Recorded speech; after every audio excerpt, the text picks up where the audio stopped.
Hey guys, I'm Ben and welcome to another episode of Underground Reviews. While many of the thrash metal originators seem to stumble through the 90s and 2000s, or in many cases disappeared completely during this period of metal being cast out of the mainstream and for the most part relegated back to the underground, one German band, however, managed to continue to grow and experiment their way through it all and emerge on the other side a refined yet equally potent version of their previous selves. Of course, I'm talking about the biggest of the German Big Four, the mighty Kreator. This year sees the band release their 15th studio album entitled Über Alles.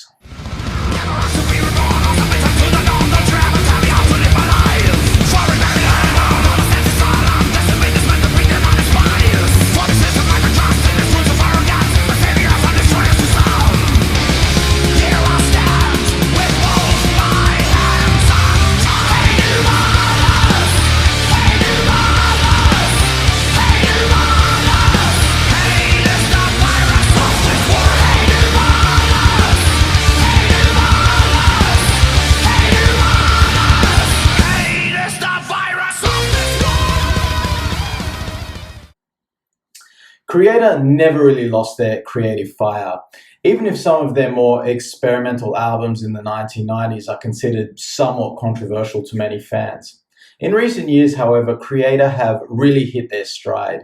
Their new sound really coalesced on 2012's Phantom Antichrist and through 2017's Gods of Violence, both great records. The approach is still just as fast, heavy, and aggressive as their roots, but with added elements of musicality and melody.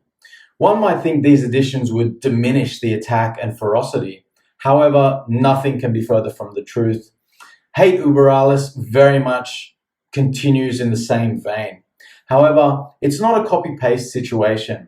Leader Mile Petroza has said that the album was written and ready to go before COVID struck. However, the additional time before being able to release it and tour it allowed the band to put more time and attention into the final creative process. Über Alles opens with a short ode to Ennio Morricone and spaghetti westerns in the track Sergio Corbucci is Dead. Generally, I'm pretty sick of these kinds of non-metal intro tracks that every band these days feels the need to start their albums with. But in this case, it's fairly short and well done and quite enjoyable, really. Perhaps because I'm a big spaghetti western fan. The next is the title track, which is an album highlight in my opinion. It erupts and it's just full frontal thrash aggression that has that's always been the bread and butter of Kreator. Killer riffing, memorable chorus, and fantastic guitar playing from Mile and Sammy.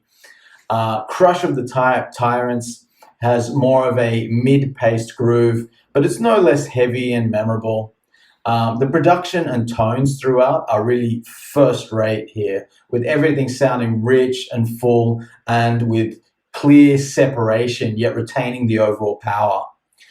Strongest of the Strong is one of the singles and is, a fun, straightforward rocker that somehow manages to sound heavier than it probably should.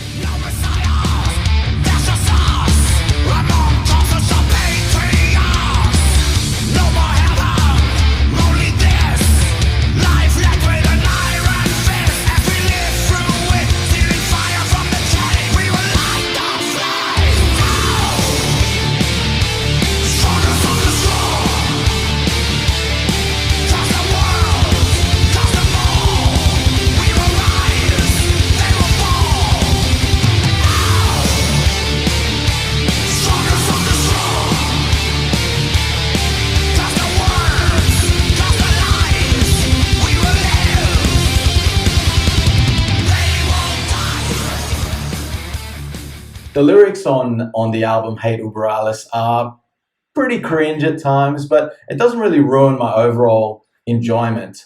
Become Immortal is a sort of self-referential song about the history of Kreator itself and is a bit tongue-in-cheek and more than a little cheesy, but also a lot of fun.